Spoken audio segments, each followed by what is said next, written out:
Subscribe to our YouTube channel for in-depth interviews of India Inc. and press the bell icon so that you do not miss our updates.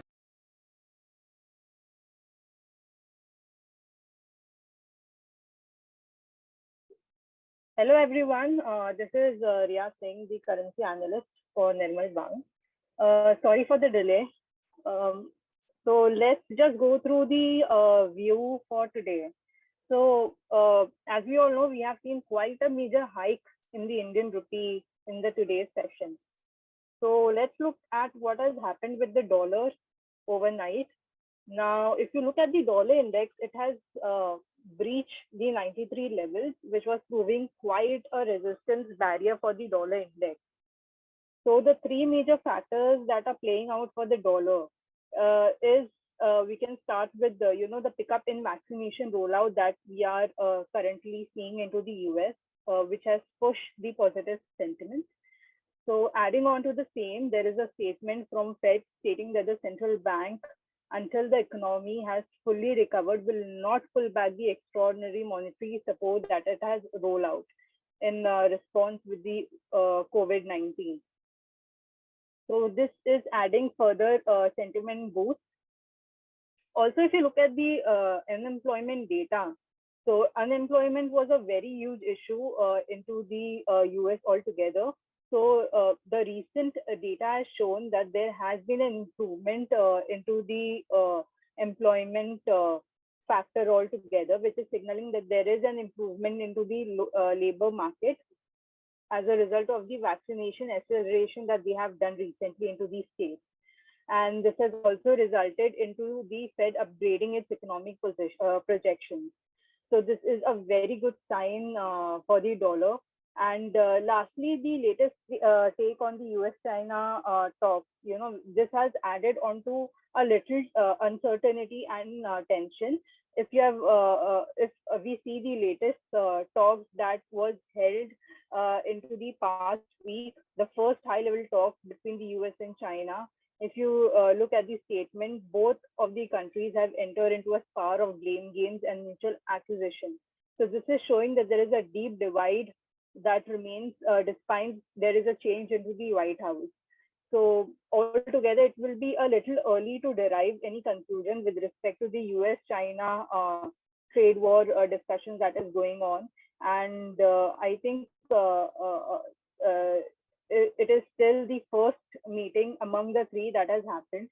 The second will be held on to Friday, and this will the results from those as well will play onto the dollar momentum. So you can definitely see dollar index likely to play out into the positive zone coming days between the 93 to 93.40 levels. So moving on to the rupee, this was with respect to the dollar index altogether and what is playing out for the dollar strength back.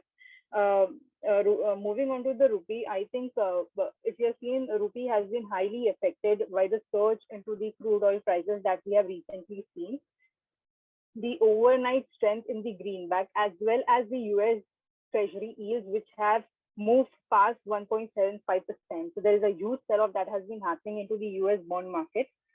This has resulted into the high volatility into the intraday session as well.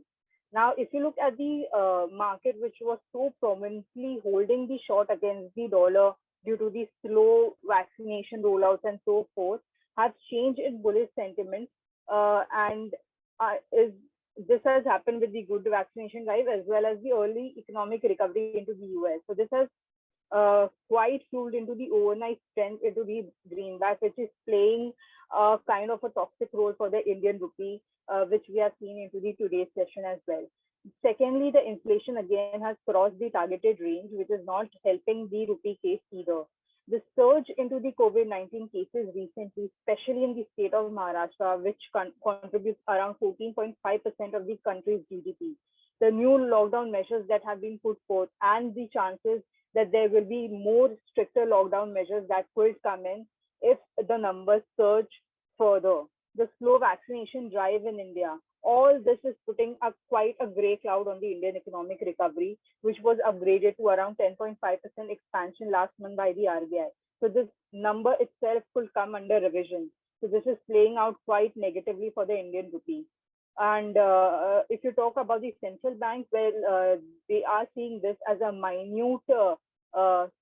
minute negative space, and they have still not set an internal target on the level of forex reserve that they are going to do. So this means that there could be again dollar buying that could happen. And if you look at the overall OMO operations, they have targeted around 3 trillion rupees in the upcoming financial year.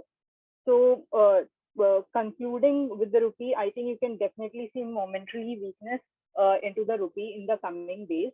The support that you can look forward to into the current contract is around 73 to 573 levels, and the maximum weakness that the rupee could test is around 74, 74.15. I think RBI should come in order to prevent the import inflation adding on to the domestic inflation. So in order to avoid the whole scenario, I think RBI will come in to cool off the weakness into the rupee and make it more stabilized in order to get the whole oil surge into the oil prices and into the picture and all together. The second major movement that we are seeing is into the pound. Pound has corrected quite a bit in the overnight session, as well as if you have seen the opening session in today. So pound USD is witnessing quite a weak bearish leg.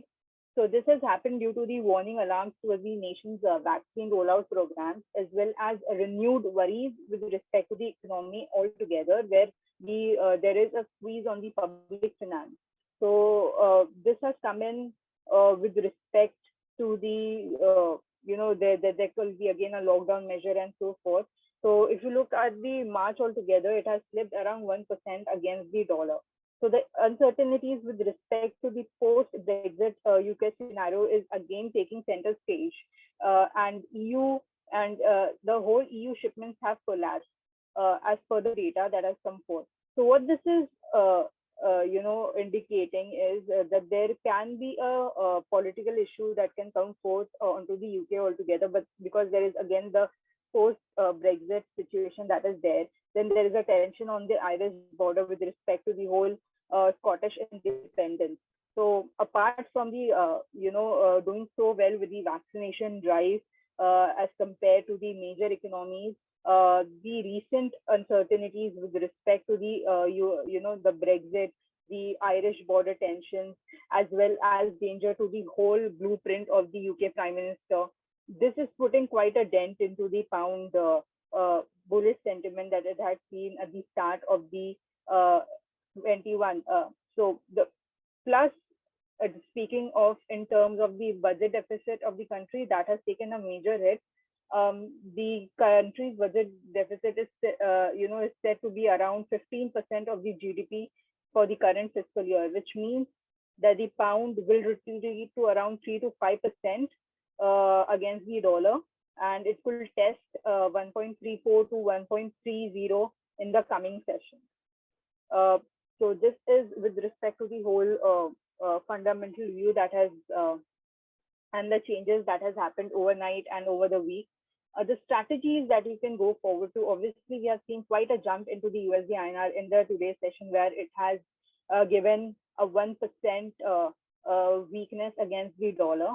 So you can definitely buy into the rupee, but wait for it to come down a bit around 73.50. I think you can witness some weakness in the coming session. So buy into the rupee from the lows. You can buy it around 73.50, 73.45. Uh, that will be a major and the best level to get into the long for the USD INR. Go for a target of 73.75, 73.90. Keep a very strict SL at 73.35. You can also go long into the Euro INR. So go long into the Euro INR at around 86.54, 86.50. Keep a strict SL at 86.35. The targets that you can maintain into the Euro INR could be around 86.65 to 86.80. The third strategy that you can go forward to is going long into the JPY INR. Now yen has weakened against the dollar, but obviously the weakness that has been fueled into the rupee altogether is playing its part into JPY INR as well. So go into the go long for JPY INR above 66.97. keep a strict SL at 66, 80, 67, and you can go for a target of 67.20, 67.28. So let me just repeat this strategy again. Buy JPY INR above 66.97, keep a strict SL at 66.80, maintain a target of 67.20, 67.28. Now, whatever the strategies that have been provided today, maintain a very strict SL if you're going into those, because there can be high volatile session that can take place. So maintain a strict SL in these strategies. So that's all for today. If you have any questions, you can ask. Otherwise, we can conclude with the session.